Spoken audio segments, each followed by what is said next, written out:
Hello दोस्तों, आज की ये कहानी सत्य घटना पर आधारित है। ये सत्य भूतहा घटना मुझे श्याम सुंदर जी ने मुंबई से भेजी है, जिसका अनुभव उनके साथ उनके मामा के लड़के को भी हुआ था। आगे की कहानी श्याम सुंदर जी के शब्दों में इस प्रकार है। श्याम सुंदर: नमस्कार दोस्तों, ये भूतहा घटना तब की है जब मैं 23 साल का था। मैं हर गर्मियों की छुट्टी में मेरे शिवा मामा के गांव जाता था।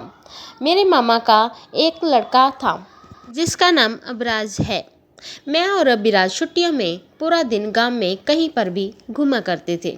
बहुत मज़ा किया करते थे। हम दोनों को उस वक्त एक ही भूत चढ़ा था कि हमें एक बार असली में भूत देखना है। एक दिन मैं और अभिराज शाम को चौराहे पर सांप सीढ़ी खेल रहे थे और बगल में ही हमारे गांव के कुछ बड़े बुजुर्ग लोग बातें कर रहे थे। वह कह रहे थे कि गांव के बाहर पुराने कुएं के पास जो घर है वह भूतहा है। वहां पर दिन दहाड़े भी लोगों को भूत प्रेतों के अनुभव हुआ करते हैं, क्योंकि उस घर में 8 साल पहले हमारे गांव में नए नए आए हुए बनवारी हवलदार ने अपने बेटे और पत्नी समेत खुदकुशी करी थी। काफ़ी पूछताछ के बाद पुलिस ने हमें कारण बताया था कि बनवारी किसी बहुत बड़े कर्जे में डूबा हुआ था। उसकी मौत के बाद से उसका घर खुला का खुला ही वहाँ पड़ा हुआ है। बनवारी की आत्महत्या के बाद उसके रिश्तेदार तक उस घर पर हक नहीं जमा पाए थे।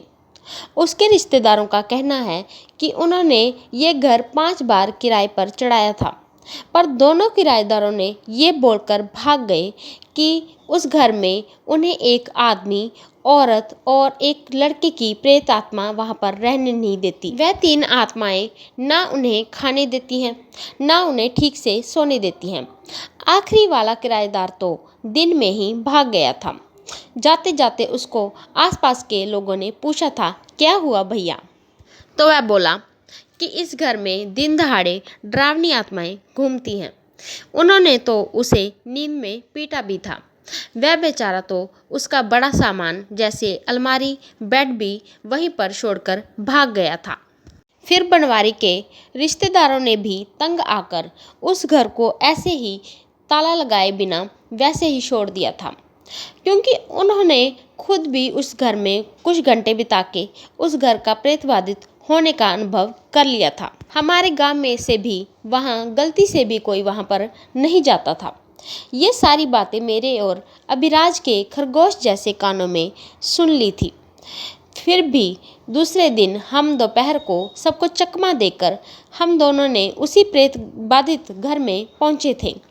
मुझे आज भी ये बात याद है कि उस घर की सारी खिड़कियां टूट चुकी थी। पूरे फर्श पर धूल मिट्टी की परत जम गई थी। मैंने वहां पर पूरे घर के कमरों को घूमकर देखा, पर मुझे वहां पर कोई भी भूत, आत्मा और शैतान कुछ भी दिखाई नहीं दिया। मेरे पूरा घर देखने तक अभिराज उस भूता घर में खिड़की पर बैठकर उस हवलदार को उसके नाम से चिढ़ा रहा था। बाद में भी उसके बाजू में जाकर मैं भी बैठ गया। खिड़की पर दोनों अंदर की तरफ पैर करके बैठे हुए थे और दोनों की नज़र नीचे फर्श पर थी। हमने वहां पर बैठकर कुछ देर बातें भी की थी, पर उसके बाद हमने वो नज़ारा जो देखा था उससे हमारे रोंगटे खड़े हो गए। बदन में कंपकपी सी छूट गई थी, क्योंकि खिड़की के सामने नीचे फर्श पर अचानक 3 लोगों के पैरों के निशान उमड़ने लगे थे और हमारे सामने अचानक आकर रुक गए, जैसे कि 3 लोग हमारे पास आकर खड़े हो गए हों। उनमें से एक ने तो मेरे कान के नीचे कंटाप बजा दी और मैं नीचे अंदर की तरफ गिर गया।